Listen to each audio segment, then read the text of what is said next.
All right. Morning, evening, afternoon, all, and welcome back to the Plug Live podcast. Whenever you're listening to this, I hope you're having a hell of a day. Today, enjoying by Brian Maguire, good friend from home. Brian, how you doing? Oh, not great now. Under a bit of pressure here, making the debut, but it's a long time coming this debut, so hopefully I can perform under the pressure. There's a lot of Every single night out, you've come up begging for me for this, and you even gave me 500 quid at the weekend so you can make your make your debut. So listen, that 500 quid, I wasn't going to say no. I'll give an early shout out to BK. I hope he's watching this. Brian Kirshner, this is your number one fan. Oh, very good. All right, okay. Brian, I know you always listen to my podcast. Last week that we started a new trend whereby we're going to start off with a trivia question. So we can call it like Tuesday Trivias because this podcast is out every Tuesday morning. Today's question is, how many events did it take Tiger Woods to reach world number one? 32, 37, 42, or 47? Any idea? Any ideas, B-Maj? You're going to give it to us at the end, I know. But I'd say 37. That's the second one, 37? Yeah. All right. You'll find out at the end. I better not forget about that. Brian, with a lot of golf this weekend, I suppose we'll start over on the PGA Tour where Keegan Bradley won the Zozo Championship. I'm not sure how much of this we got to see, but because we saw more Jaeger bombs than we saw golf.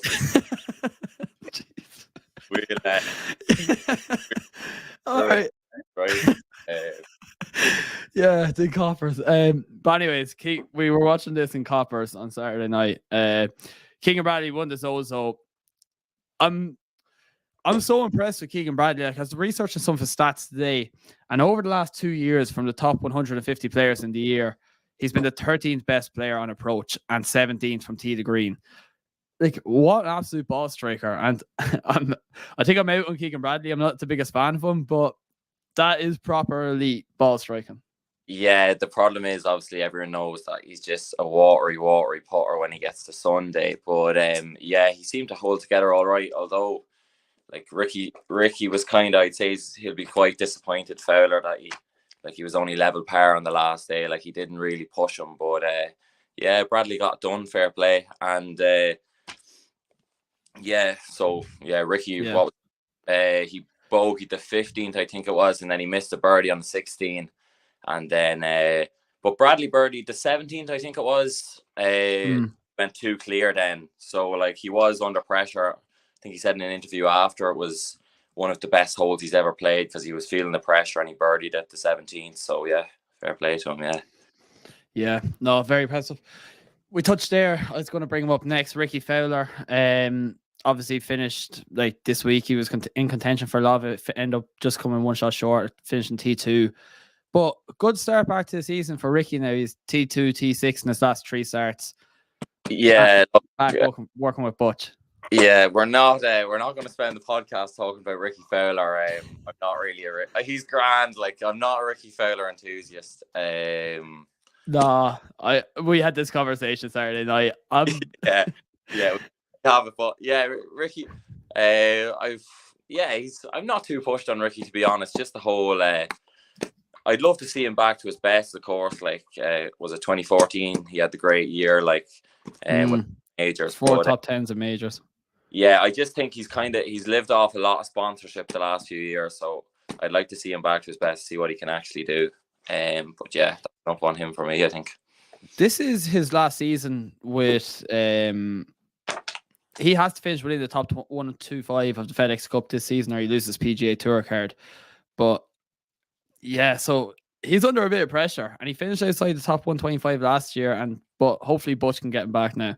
Yeah, the change to Butch definitely shows the pressure he's under. He's just kind of going back to the kind of, I suppose, the conditions that he thrived in, really. Yeah, so hopefully he can. Like, you never want to see no matter who it is, you never want to see a fella losing his card. Like, that's just fairly very good. So that's everything that happened over on the PGA Tour.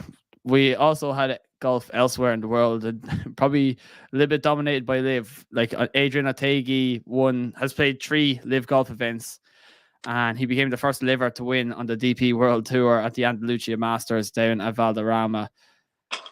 Like, I don't know, like people who listen to this podcast, like you are one, know how I feel about Liv. It's like, why are these? I know why they're here, but it's like they shouldn't be. They're in a court case with the DP World Tour. Yeah, I don't know what the story was. Maybe I didn't really read up on why he was playing or anything like that. He's obviously Spanish, so that's maybe it was that sort of an invite. But to be fair, he was absolutely brilliant. Like he won by 6. He was never really in doubt. I think it was 6 shots he won by. Like yeah, and just on the DP World Tour, shout out to Minwoo Lee. He's been fairly hot the last few weeks. The week before he was second to Ram, wasn't he? So hopefully, yeah, try and bring it down the stretch to Ram. So, yeah, Minwoo Lee's been playing very good, and also Rasmus Højgaard is there again. Yeah, them boys, I cannot wait to see them in Rome. Yeah, they will. Like, yeah, that's what I was saying to you when you were talking about the Ryder Cup a few weeks ago, saying would Europe have beaten the President's Cup team, and would Europe even have beaten that US team who won the US team who won the President's Cup and the international team, comparing it. I'd say the fact that Europe have another year that didn't come this year will definitely play on their side. Like those two need another year anyways, but they'll give them a good out, I think. Yeah, it's great to see. Yeah, I've been a bit more positive about recently, just seeing like Rob McIntyre, Guido Migliozzi, Rory's been playing well. Just seems like there's a bit of diesel left in the tank still that we can potentially maybe bring it to Sunday, have a chance going out in the singles. But another good thing Højgaard is they absolutely smack the ball, which is great to see. I love a man who gets a big drive. Would you be one of those? Yeah, nothing turns me on more than a big when you stick down the fairway. So, yeah. Oh, you won't get turned on too much on the golf course then. You have no chance. Look at that, yours. Very good. Somebody who does spank the ball around the place, Brooks Koepka, won in front of about 10 fans down at Live Jeddah. Yeah. Did you see his interview after? No, I didn't. I didn't really entertain it, Gooser, to be honest. But I'm sure you saw a bit of it, did you? I watched his interview after, and he's in like tears because he's been in surgery last year and he's had a bad run of form, and but like it just seems so fake. The whole thing. He hasn't won since the 2021 Waste Management Phoenix Open, and he hasn't recorded a top 50 in a major since the 2021 Open Championship. Like, I don't know. I'm so skeptical of every single one of these Live players, but maybe that's just me. Yeah, they definitely, no doubt about it, probably is crocodile tears. Like, yeah. You need to go and watch it. It's he's there and he's I don't know. I just like everything they do just seems so fake. Like they're always hyping up their events, saying that they're the best. It's the best event in the world, and it's the best tour, and they need world golf ranking points, and how many people are watching. And we can see the numbers like of people watching the live stream. There was like 6,000 watching it at one stage on Saturday, I think. Yeah. And it's just like you don't know what to believe anymore. Yeah. The worst thing is I think they all have a little.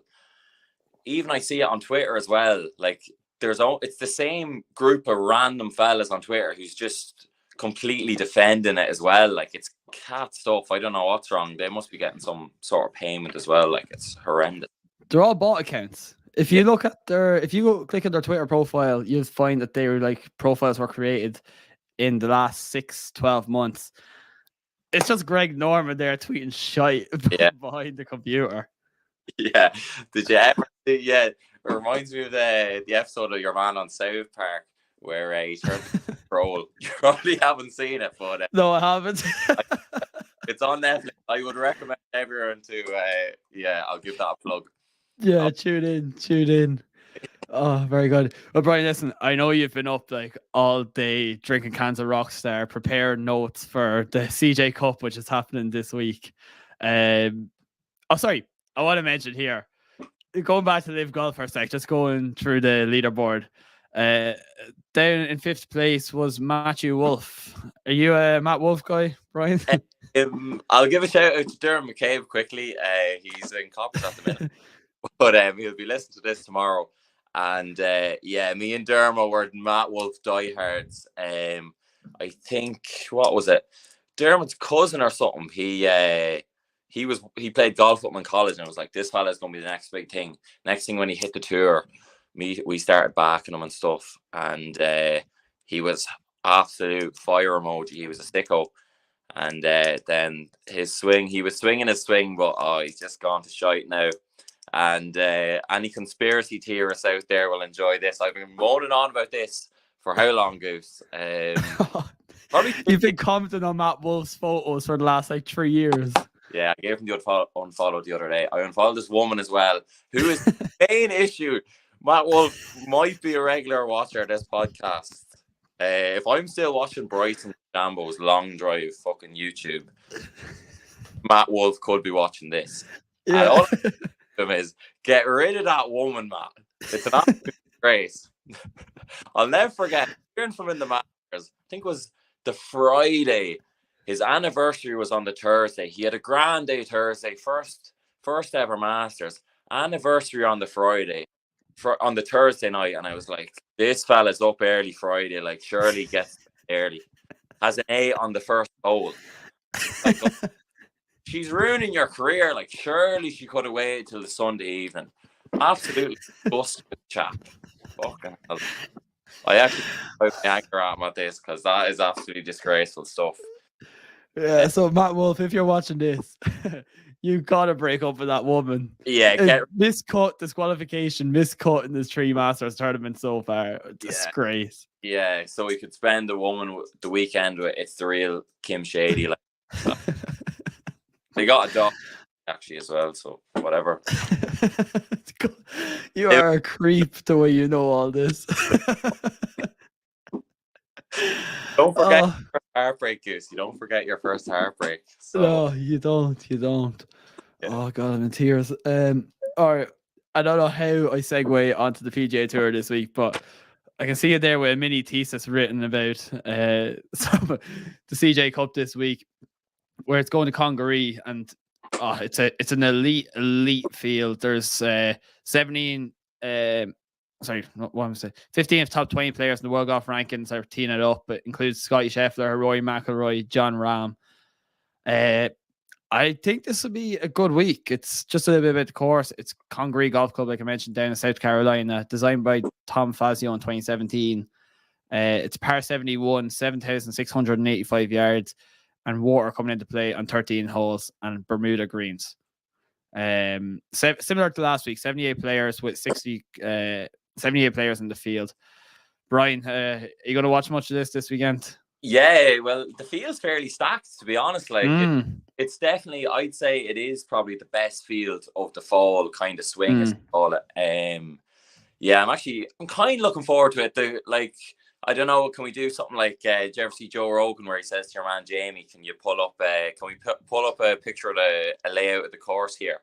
Okay, I'll try while you're doing that. Yeah. I've never had anybody ask for this. Yeah, pull it up, just like an overview, and you can see all the sand and stuff like. Oh, sorry, yes, I got you. Yeah. I have heard this, and people have been I've seen it compared to Pinehurst number 2, just in terms of the kind of waste areas. Let me just see this. Yeah, yeah.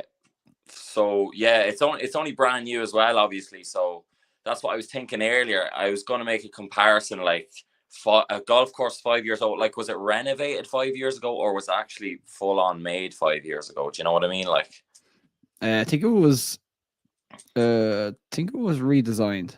Was it redesigned? Because, like, yeah, what I was going to say is, if you know dog years compared to human, it's 5 years old. Golf course years would be the complete opposite of that. So they'd be like, for every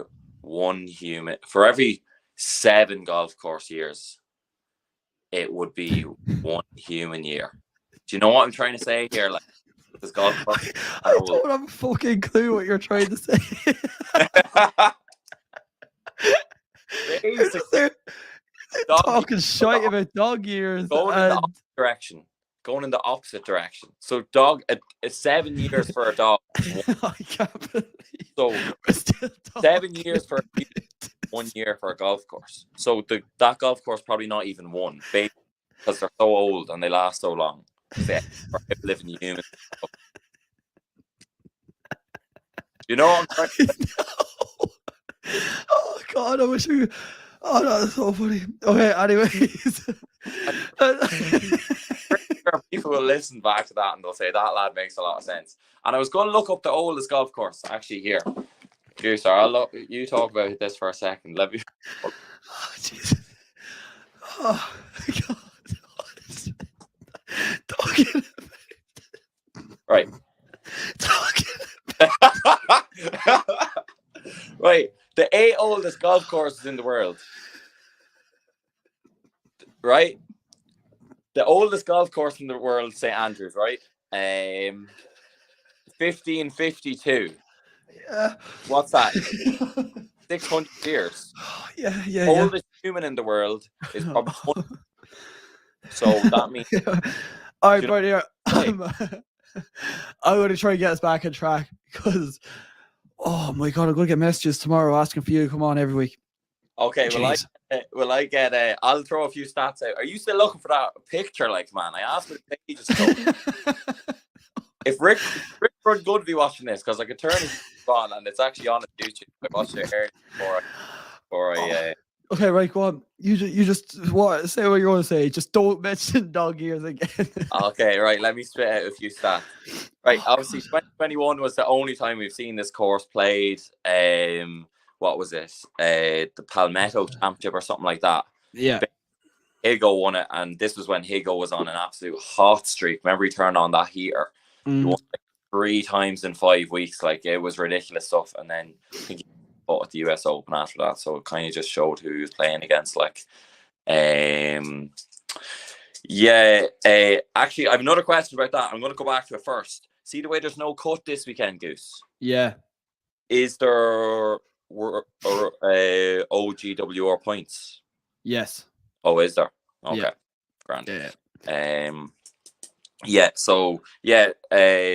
Last time it was played, it was the 6th most penal driving course on the PGA Tour. When Goose pulls up that picture, we'll actually be able to see what, because I can't do it. My computer won't let me. But keep going. There's people listening to this. Basically, it's a fairway, and then the rest is sand. It's waste area. Yeah. It's very similar to Pinehurst number 2. That's what we were saying already. Yeah, exactly. So, and obviously, I'd say with all that sand, as Rick, main man, said, that it'll be playing fairly firm because there'll be so much soak, just the man says.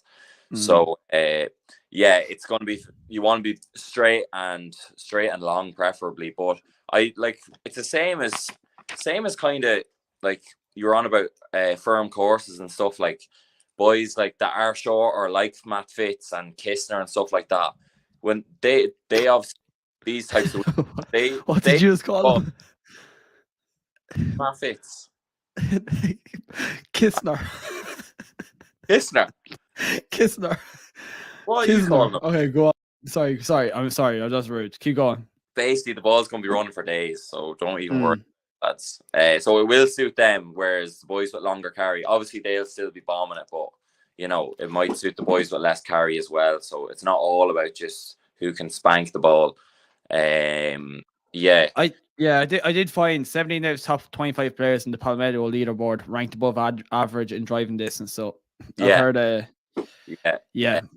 listen, when we look at the top of the board here, it's all the big hitters are the favourites. Rory McIlroy 15-2, John Rahm 9-1, Justin Thomas, Scotty Scheffler are both 14-1, and then it goes to Sung Jae Im, Victor Hovland at 22-1. If you're going to place a bet at the top of the leaderboard, Brian, which one of those 6 would it be? Well, or anyone. Yeah, well, like if you're going win only, like it kind of has to be. I know he doesn't win as much as we all want him to win, but you want something to shout at. Like it's got to be Rory, because like if you go to any course ever, any PGA tournament ever, like he has a good finish at it. Like, so turning up to a course that you don't know, he's kind of Mr. Reliable, to be honest, that he will go well. Whereas some of the others, obviously, they're hit and miss on some courses. But like I'd be interested in Matt Fitz as well. Like what was it? I know it wasn't as good of a field. You have to take that into account. 14 under or something like that one. Maybe it was more, but I thought it was 14 under with Higo. wasn't as good of a field, but like it is around the greens, especially if it's firm, like and people will find themselves out of the way, kind of, and it could be tough lies if they're not on the fairway. Someone like Matt Fitz, who's the best scrambler on tour, like could be interesting, and he will hit fairways for you. Like, that's very true. Yeah, if I was going through the top of the leaderboard, you mentioned them already. Rory McIlroy 15-2. It's not a great price, but like the price doesn't already justify it. In his last 13 starts, he's had 10 top 10s. And when we think about similar designs to this, from what I've read online, the Summit Club, the Quail Hollow, Congaree, and Congaree Golf Club, which is obviously where they're playing this week. Like Rory McIlroy's obviously been outstanding at Wells Fargo, where he's won 3 times at Quail Hollow, and he won the CJ Cup at the Summit Club last year. So everything in terms of course comparison, he's been excellent. And then obviously over the last like 3 or 4 months, he's been insane. I'm going to ask you the one question that I ask everybody that comes on this podcast when Rory McIlroy's name is mentioned. Do you think he wins a major next year? Yes, I think he does. And I don't care what anyone else says. I'm not going to listen to anyone else about it, like, because like, how can you not admire the man? Like, his mental strength is ridiculous. You can say what you want about the Open and stuff, but I thought he played it quite well. I know he didn't score when he had to score on that stretch of 4 or 5 holes around the middle but like he kind of he caught Scheffler on a hot week at the Masters. He caught Smith, obviously turned it on Sunday at the Open, like stuff like that. Like that's interesting. Yeah, I don't know. I'd definitely be on the pro side of that, but obviously, like, it's not going to be any value really. Okay, I'll do €15 and I'll give you odds of 2-1 that Rory's not going to win a major next year, because I don't think he will win a major. But like, you know what, if you were going to say that, like, you'd be better off, if you're going to say he played that way, you'd be better off backing him at, let's say, 8-1 each time, you know, because like get your money back. Like, he will be in the top 10 realistically, like. But that's true. I would take that, Goose, I think. All right, cool. Oh yeah, let's do it. Friendly handshake. Huh? A friendly handshake now, €15. Yeah, go on. We'll do it now. We'll do it. So for the content. Yeah. Okay. Even though I know you're a McIlroy enthusiast as well. I am. Jeez, that's going to be in about 90 dog years. Yeah. Yeah. All right. So I think Rory's interesting. Justin Thomas is interesting as well. Obviously, he's an elite iron player. He's just not accurate enough with his driver. Putting's not as important this week, but like JT's lost strokes putting in 4 out of his last 5 starts. Yeah. I think I'm out on JT for this week. Oh, I'm out on JT every week. I couldn't be looking at the chap. How does anyone look at Justin Thomas like? Why? God, looking at him at the President's Cup. Every time he follows the ball, he's trying to be like Woods, where he's staring down the ball, and he just he's just too moany. Like I just couldn't listen to the chap. I'd say he actually is good crack when you meet him, but like I just don't like his aura at the minute. I think, and honestly, like it's going to be a statement and a half, but I don't think he's as good as a winner as people think he is. Like, I think he's fallen into a few wins. Like the major this year, did he fall into one? Like I like when he wins from the front. When he wins from the front, I'll be impressed with him, and I'll take everything I say back when he does that. But even when he won the PGA, was it 2 years ago, year before last? The players, sorry, yeah, obviously. The players, like, he didn't win from the front there either. He had a really hot Saturday and a really hot Sunday, and obviously, like, Lee Westwood was leading. That was when he was on his little hot streak. So listen, when he fucking when he goes out on a Sunday on front and he stays in front with boys putting pressure on him, I'll be like, JT, you're a good guy, you're one of the good guys, but not for me at the minute now. I couldn't be looking at him, honestly. Could we get some sort of are you still pulling up that picture of the course? Let's pull up to JT. Oh my God, what is it? Monotonous face. Looking at but I don't get this hatred for JT, but listen, everyone's entitled to their opinion. Yeah. Just the way he goes about himself. I'm just not mad on him. Yeah. Interesting. I was just pulling up here in the last year, every time he's entered the final round in the top two. Oh God, he hasn't entered the final round, the top two in forever. The 2021 Zozo Championship was the last time that JT had a 54-hole lead, I think. And he did not win that. And he didn't win that. He finished second. That's interesting. How do I know this, Goose? You're the golf expert. How would I know that? Come on. You're just a genius. Anyways, JT, where you listen to this? I'm not going to laugh at the minute. This episode's going to be about 2 hours long. You said we'd struggle to get half an hour, lad. We haven't even started. I never said that. Keep going down the board here. So, Sungjae, right. Victor, Jordan Spieth, Matt Fitz, who you're obviously interested in, Tom Kim. He could be an interesting one this week if there's a premium placed on driving accuracy, and one of the best drivers on the PGA Tour. Yeah, and what everyone will say is what I often say: there's nothing more dangerous than a young fella who's very confident and feeling himself. Like he will fear absolutely nothing, and he'll just say other pro, like he's just at that stage at the minute where he's like, why can't I just win every week? Why don't I just go on and win every week? Whereas obviously some, like when you get a bit older, you fear, I suppose, like when you start losing and you start blowing leads and stuff, that comes into your head. But he hasn't experienced any of that, so yeah, like I would not put anyone off him. Like that is so true. Like the example I always go back to was when Shane Lowry won the Open Championship, and he was awful after for a while. And you come to somebody like Tom Kim who just has no fear, exactly what you're saying, and he goes out and he doesn't have any bad memories, and he's only 20 years of age, and he's like a legend off the course as well, where people love him. I think that makes such a massive difference to a lad who's 20 years of age. Yeah, and if we're going to compare that to something while we're at this, why not go Keegan Bradley, who won? Like, his experiences are worse than anyone else's, surely, for blowing leads, like, and that is a complete, like, difference, like, you know what I mean? That's the classic example, like, but yeah, that's the point I'd make about him. I would, nothing wrong with keep going him while he's hot, like, and if he could be anything, like, let's hope he is, whatever. And also it is, you have to say, obviously, no one, like, I'm sick of Tiger Woods comparisons and everything, because obviously all that, but like in the era he's in with the competitiveness, like the fact he has won twice already is fairly sick, like. My only fear is that his lack of distance off the tee stops him contending major championships, which are usually set up like 7,500 yards. Yeah, that's true. And yeah, he doesn't look like a fella who's dying to get in shape either. Like maybe that's what, but I can't see his distance off the tee increasing over the winter.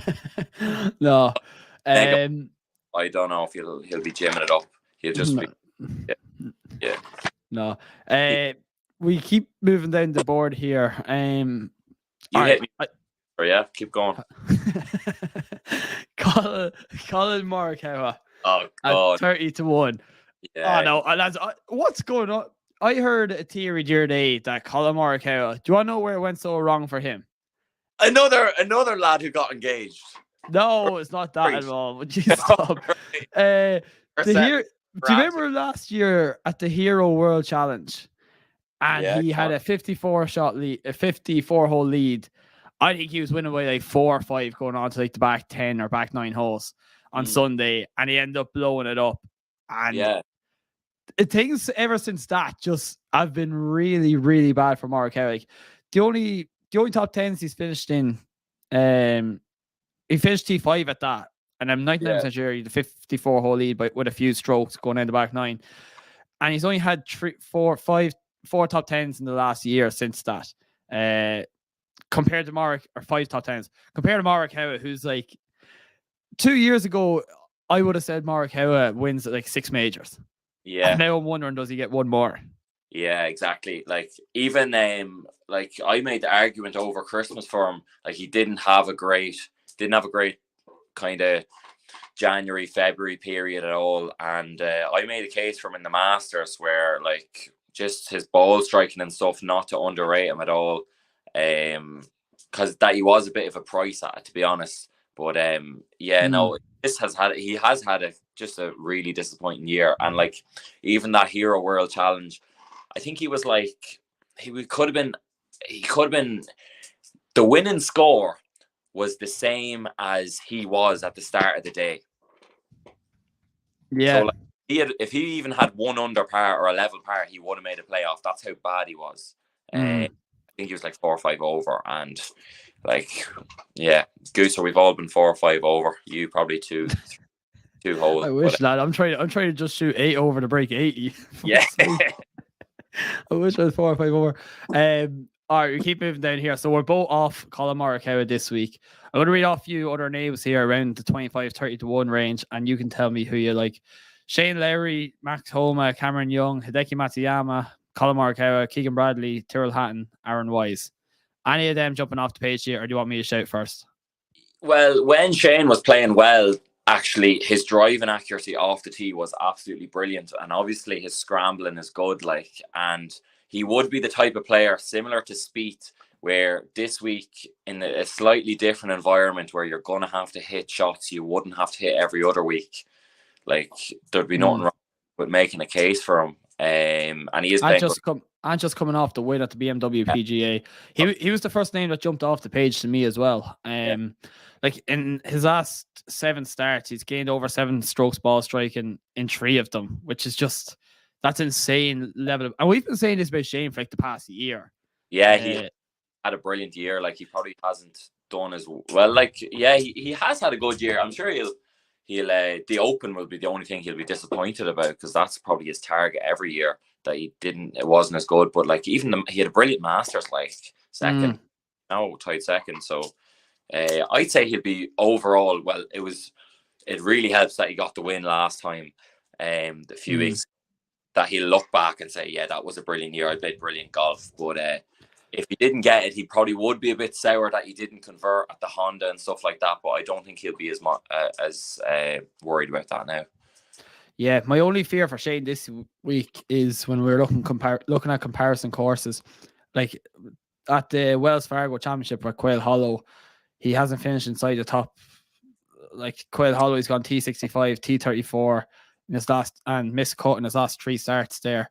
Yeah, if that's going to be a good comparison course to this, I'm not sure how much I love it, but he is playing so well at the moment, coming off that win at the BMW PGA. That'd be a massive boost of confidence. And he's up in Cassidy's like every Sunday night in Dublin. So yeah, that just goes to show, if you want to improve your golf game, that's where you have to go. Because if one's doing it, why not do it yourself? Yeah. All right. Anybody else in this kind of range that was jumping off the page? I tell you one that I did like, Cameron Young. 30 to 1. Yeah, that man can hit the ball. He spanks it. Yeah. But like, usually I keep the word spank to Sepp Straka in terms of driving the ball, but he hit a mile. Yeah, what's his game looking like apart from that? Like, his scrambling, have you numbers on that? I'll check now. He's T53. My point is, though, that he's decent on Bermuda greens. He's finished T53 at his Ozo Championship after the President's Cup. I think he's just destined for a win sooner rather than later. And I'm just a big fan of him this week, especially at a course that's just under 7,600 yards. Yeah, I think it would just suit his game down to the ground. The thing is, like, obviously, after the Open, like, he was playing all right, but then he has gone considerably cold compared to how he was playing. But yeah, the distance he has, like, the problem is, like, there's no, like, even course comparisons. You can't really trust that in this week. You kind of just have to go with whatever you're feeling yourself, because anyone could turn up, really. Like, people are saying throwing Tahiti Gala and stuff around, like, after he had a good week last week, but he is the most unreliable fella of all time. Like, Sahith? Yeah. I actually had him down here at 66 to 1. I thought that was a really, really good price, considering he's 2 top 6s in his last 3 starts. Yeah, but like he'll do that, and now he could fall off the face of the earth after nowhere. Like the amount of times the chap is playing well, then just misses a cut out of nowhere. But he's like, I'm actually delighted this year that he's had a brilliant year. Like, he hasn't converted when but he's got unlucky. He hasn't really shot the load, I don't think. Like, yeah, that's interesting. We keep moving down the leaderboard here. I tell you, one other one that just caught my eye, and I don't know if I like it or not, but when you're talking about the importance of driving accuracy, Tyrrell Hatton at 35-1, he finished tied second at Palmetto Championship at Congaree back in 2021, and he also finished T18 at the CJ Cup at the Summit Club last year. So and Bermuda is his favorite putting green. I think but I've been bullish on Tyrrell Hatton for like a few months now, and he hasn't really materialized into anything. So I feel like I know you have to keep going back to the well, and it's not doing anything for me. Yeah, me and Johnny Gilson actually went through a bad phase in life where we were Tyrrell Hatton enthusiasts, and he broke our heart, Mike. But I love him. I personally love him. I think what's wrong with a bit of emotion in golf, like it's just and people say he's moaner and stuff like that. I just think, that like when you're comparing, there's so many robots out there playing the game, and I know you have to keep your composure and stuff. But I have no problem with him at all. I'm a bit of an Hatton enthusiast. The one thing is, you were saying Bermuda is his favorite putt, and like actually. Like he putted awfully that week that he was second. He completely obviously had a terrible week with the putter.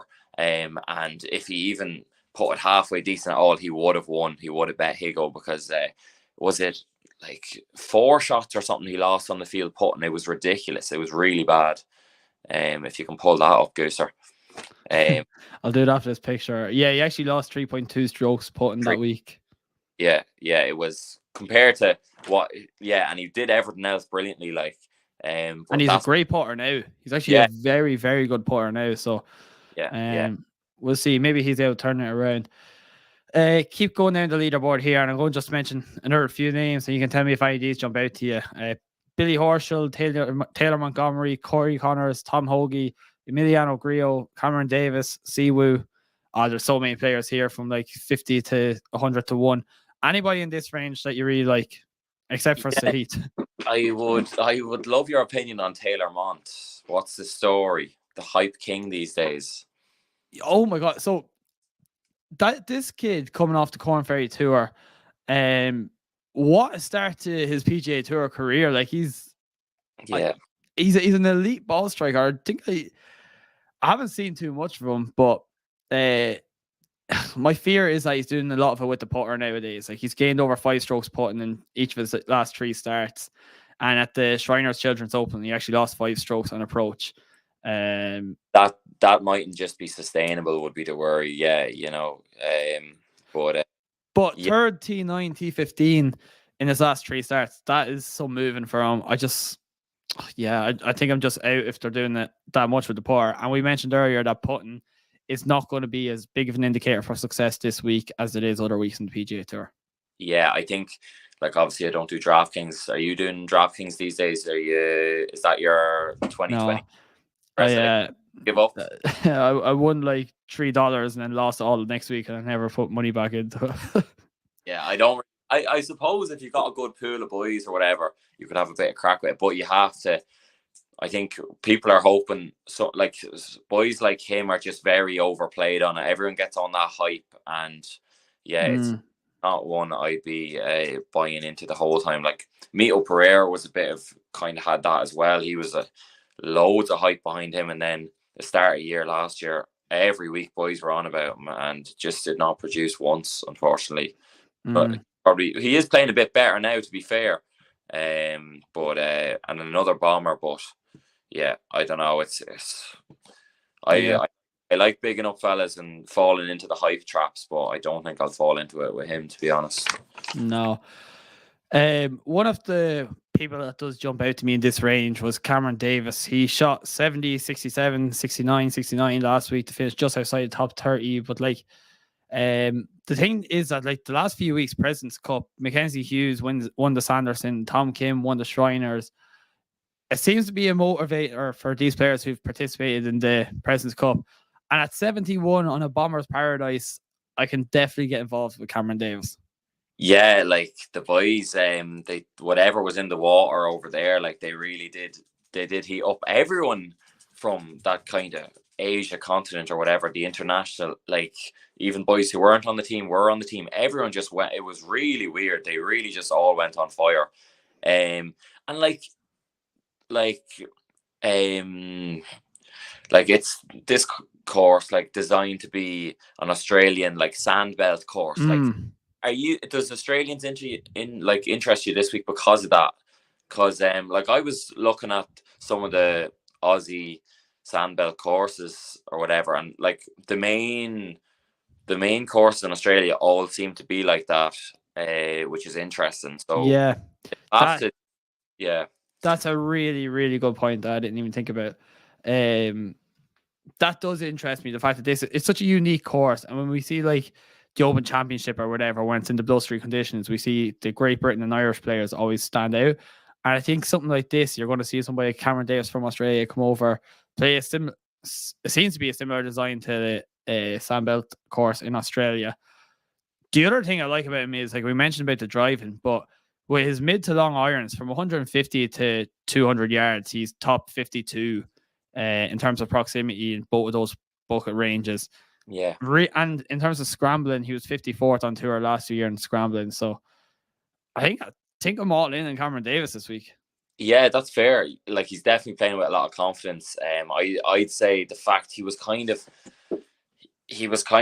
definitely one of the lesser names going into that internationals, and obviously they had a great Saturday. Like I think it was Scott he was playing. What was it where he just went on fire for the last 4 or 5 holes? So like, yeah, he'll be really he'll be definitely a golfer who's looking to make his mark on the PGA Tour this coming season, like, and make a step up in his career.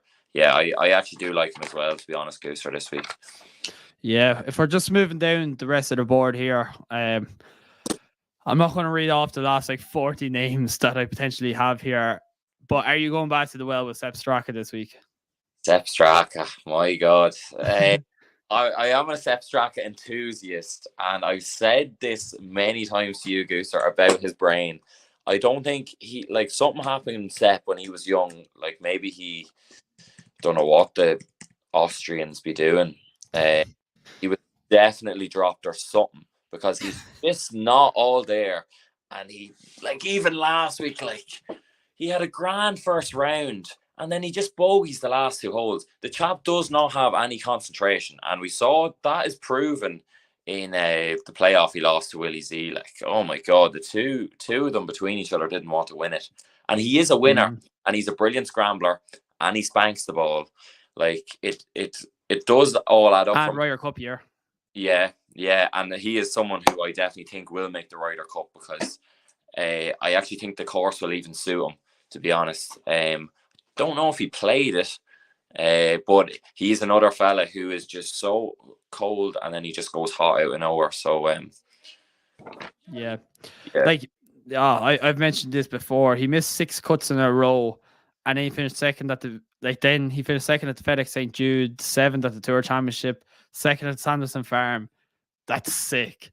I'll give you my long bullet here, who I don't really like, but at 150 to 1 on a big boy course, Luke List is pretty interesting. Like, he's had 2 top 10 finishes down at Quail Hollow, but if you ever look at his Data Golf page or his Rick Rungood page, he's lost, like, it's just pure red under the putting column. He's lost strokes putting in each of his last 8 starts. That's brutal. Yeah, but I suppose if we are looking at, we could say, like, Tyrrell Hatton did do very well when he was losing strokes putting all around him. When he did play last year. So there's definitely could be an argument made. Like, though, these boys who are terrible putters break your heart, because you always say to yourself, he's a price. If the putter turns on this week, what are we saying? Everyone says, don't tell me you don't say it. It's just a fact of all time. But yeah, like, definitely a good argument to be made about him. He's definitely a golfer who Probably with the prices he does be at, like if you did back him most weeks, you could nearly money because he might hit once a year, like. Yeah. So there's definitely no harm in backing him. Like when he's a huge backable price. It would be no surprise if some random fella won this week. Like no one, of course, especially the course they don't know that well. Yeah, you hardly know. Is Jason Day interesting this week? Like an Aussie. What was he's played President's Cup and Everton in Australia and stuff on those tough courses. Like he's obviously not the same man, but someone like Scott Stallings is playing quite well as well. He's quite Muno's got on all right last week. There's Jason. I'll just go back to what you said there. Jason Day is actually very interesting at 71. He's coming off a T8 at the Shriners Children's Open where he gained 9.3 strokes ball striking. His putter has been a bit weaker recently, but in terms of accuracy off the tee, around the green game, Jason Day could be an interesting man to definitely take a look at. Yeah, he is. He definitely is. Another one could be maybe Harris English. He could be a bit of a price. People have been saying this for weeks though, and he hasn't. Where's he finished recently? Yeah, I'll pull it up now. Oh no, sorry, I have it. Anybody, if you're going to pick one bomb with big range down the board, who would you go for? I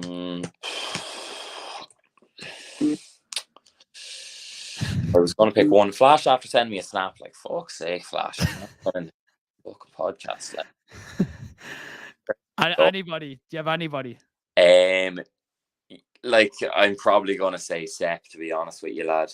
Right. A lot of the other boys do not appeal to me at all. But if I'm going just under, Scott Stallings definitely appeals to me, I think. Very good. What about you? I'm going Luke List. He's my one and only. I'm waiting for him to hit this week. B-Madge, I can't believe we got 47 minutes out of you. That's him. You have to go back to the trivia as well, Gooser. Don't forget about that. Oh, well. Okay, right. Let's do it now. How many events? So the question was, how many events did it take Tiger Woods to reach world number one? 32, 37, 42, or 47? The answer was 37. Oh, I'm on the money. That's outrageous. Tom Kim might do it in 36. Yeah, I'm heating up. Like Garrett here. Brian Higgle. B-Madge, listen, I'm going to cut it off there. Thanks very much for joining this week. Yeah, you're the man, Gooser. We'll definitely have you on again soon. That was a ton of fun. And anybody who likes this, check out Plug Light Podcast every single Tuesday and Thursday morning. New series was released for the first time last week. And you can find me on all social medias at the Plug Light. B-Madge, chat to you soon. Sir.